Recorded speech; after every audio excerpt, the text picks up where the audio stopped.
In a dramatic escalation of the ongoing conflict between Ukraine and Russia, Ukrainian President Volodymyr Zelenskyy announced the capture of 2 Chinese citizens who were allegedly fighting alongside Russian forces in the embattled Donetsk region.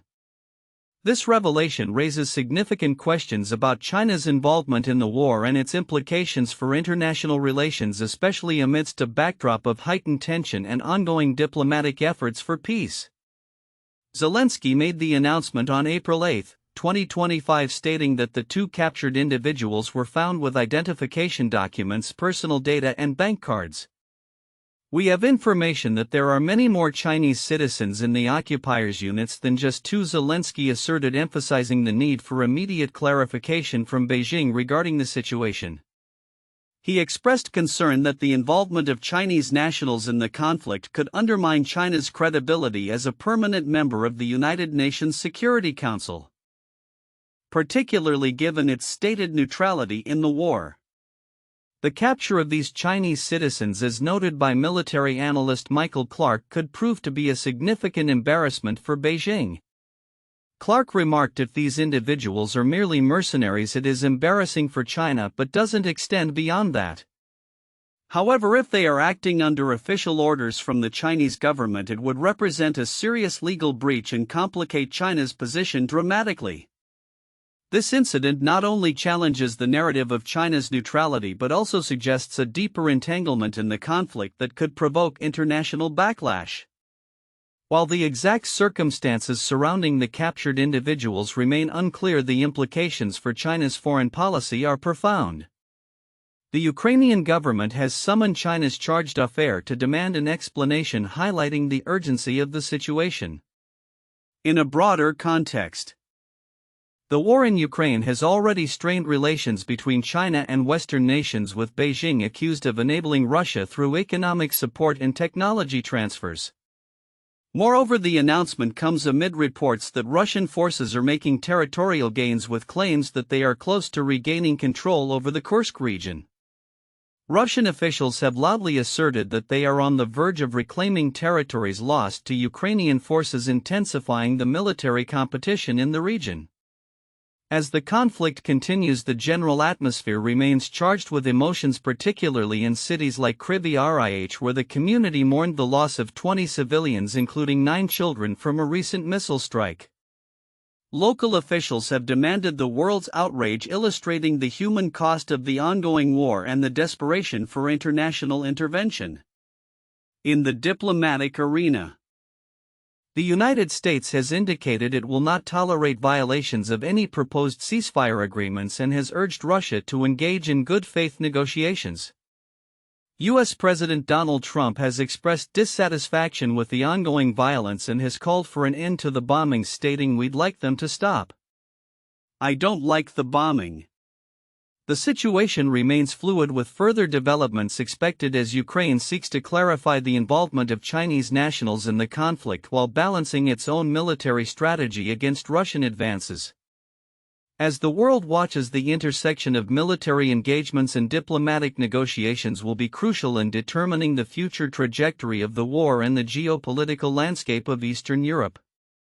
The growing complexities of international relations, particularly involving nations like China, will likely play a pivotal role in shaping the outcomes of this ongoing crisis. As the conflict in Ukraine continues to evolve, recent assessments from various sources shed light on the strategy's challenges and developments on both sides of the warfront.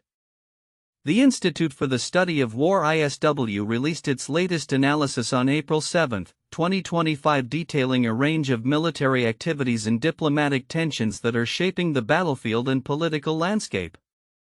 The Kremlin is intensifying its denial of the Ukrainian government's legitimacy, a tactic that serves its broader strategy of undermining Ukraine's position in any potential negotiations. Dmitry Peskov, the Kremlin spokesperson, reiterated President Vladimir Putin's support for a ceasefire while asserting that Ukraine lacks control over nationalist factions within its military. This narrative appears to be an attempt to justify Russia's long-standing goals of regime change and demilitarization in Ukraine. As Peskov pointedly criticized the Ukrainian government's ability to manage extremist elements. The Kremlin's narrative gained traction after a meeting between Putin and U.S. President Donald Trump, which saw Trump express dissatisfaction over Russia's derogatory remarks towards Ukrainian leadership. On the ground, the situation remains tense. Ukrainian officials reported no Russian long-range strikes during the early hours of April 7 following a significant barrage the previous night. This pause in attacks raises questions about Russian military strategy, especially after a series of large-scale strikes aimed at testing and refining their targeting capabilities. Some analysts speculate that this could indicate a preparation for future attacks, though the rationale behind the sudden halt remains unclear.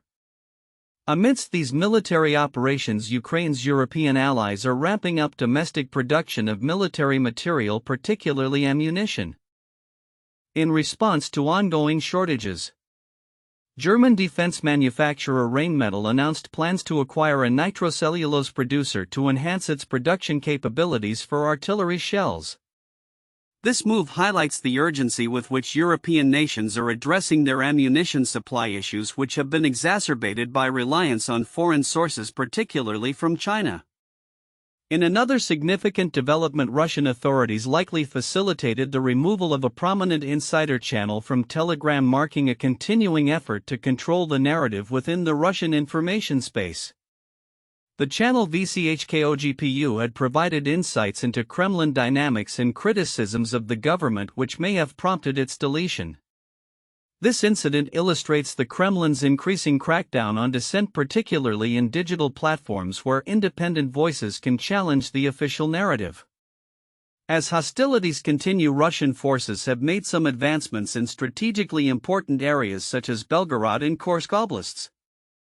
Although these claims are often contested and remain unverified, the intensity of fighting has reportedly decreased in some border areas, likely due to changing weather conditions and successful Ukrainian operations targeting Russian logistics.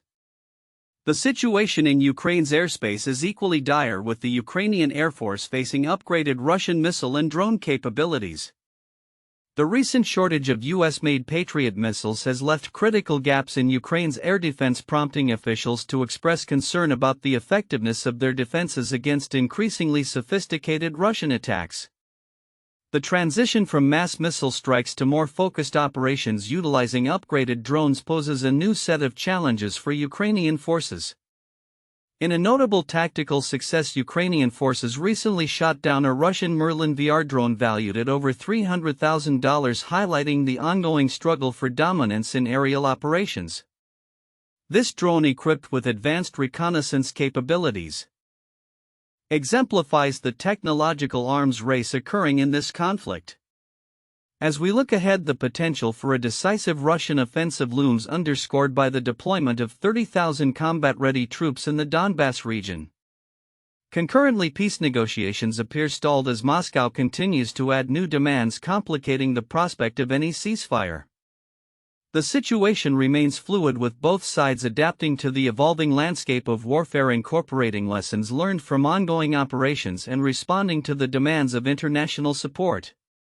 The coming weeks will likely be critical in determining the trajectory of both military engagements and diplomatic efforts as Ukraine continues to fortify its defenses while seeking to secure additional support from its allies. In the rapidly evolving landscape of global politics, the relationship between the United States and Russia remains fraught with tension and uncertainty.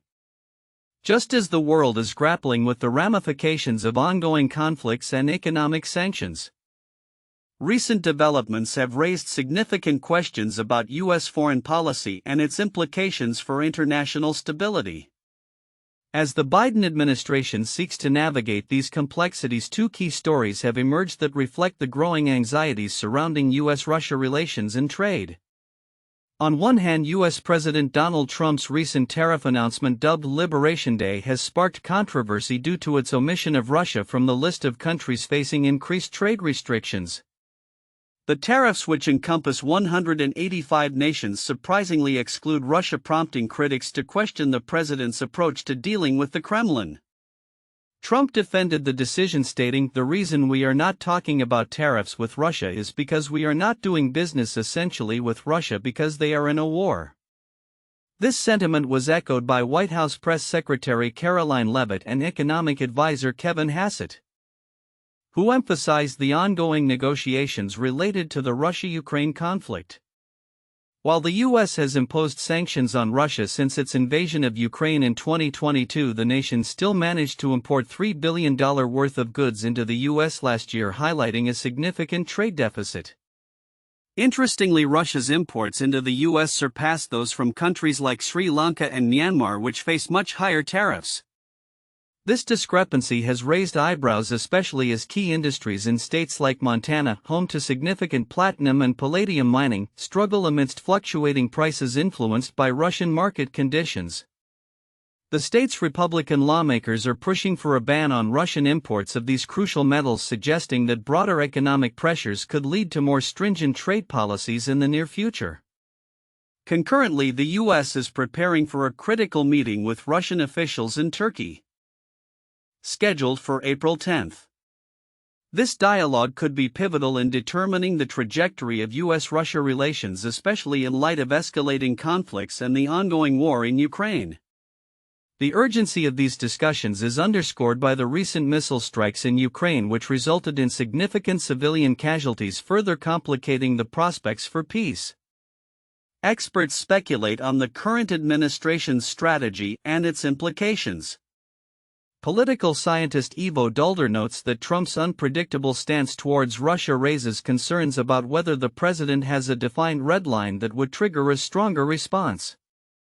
The administration's reluctance to escalate economic or military pressures on the Kremlin is alarming to many observers, who fear that such an action could embolden Russian aggression. The internal dynamics of the Trump administration also reflect a broader divide over trade and foreign policy. There exists a struggle between tariff doves who advocate for a more measured approach and tariff hawks who push for aggressive economic strategies against nations like China and Russia. As tensions rise, the administration's course of action will not only influence U.S. trade but also the balance of power in a global context increasingly characterized by uncertainty. As the world watches these developments unfold, the implications for international relations, trade practices, and military engagements become clearer. The decisions made in the coming weeks will play a crucial role in shaping the future of U.S.-Russia relations and could redefine the geopolitical landscape in profound ways. The urgency of the situation cannot be overstated. With each passing day, the stakes grow higher and the need for decisive leadership becomes more critical. In a surprising turn of events in the ongoing conflict in Ukraine, President Volodymyr Zelenskyy announced on April 8, 2025, that Ukrainian forces have captured 2 Chinese nationals allegedly fighting alongside Russian troops in the eastern Donetsk region. This development raises significant questions regarding China's involvement in the war, particularly given its official stance of neutrality since the conflict escalated in February 2022. Zelenskyy disclosed that the captured individuals were found with identification documents and bank cards suggesting that they were integrated into the Russian military framework. We have information that there are much more than 2 such Chinese citizens in the occupiers' units, he warned, indicating that this incident might be part of a larger trend of foreign nationals participating in the war. The Ukrainian president's statement is particularly striking in light of China's careful diplomatic positioning throughout the conflict. While Beijing has consistently called for a peaceful resolution, it has also fortified its partnership with Moscow. Described as a no-limits partnership announced shortly before Russia's full-scale invasion began, Zelenskyy emphasized that Russia's engagement with foreign fighters, including Chinese nationals, signals an unwillingness from President Vladimir Putin to seek an end to hostilities. This definitely needs a reaction from the United States, Europe, and everyone in the world who wants there to be peace, he urged. In a rapid diplomatic response, Ukraine's Foreign Minister Andriy Sybiha summoned the Chinese chargé d'affaires in Kiev, demanding an explanation for the involvement of Chinese nationals in the Russian military. Chinese citizens fighting as part of Russia's invasion army in Ukraine puts into question China's declared stance for peace and undermines Beijing's credibility as a responsible permanent member of the UN Security Council, Sybiha stated on social media, highlighting the contradiction between China's rhetoric and actions. Historically, The presence of foreign fighters in the Ukraine conflict has included volunteers from various countries. However, reports of Chinese nationals participating in combat roles are relatively new. While Russian war bloggers have previously mentioned Chinese volunteers, this is the first official acknowledgement of captured Chinese soldiers by Ukraine.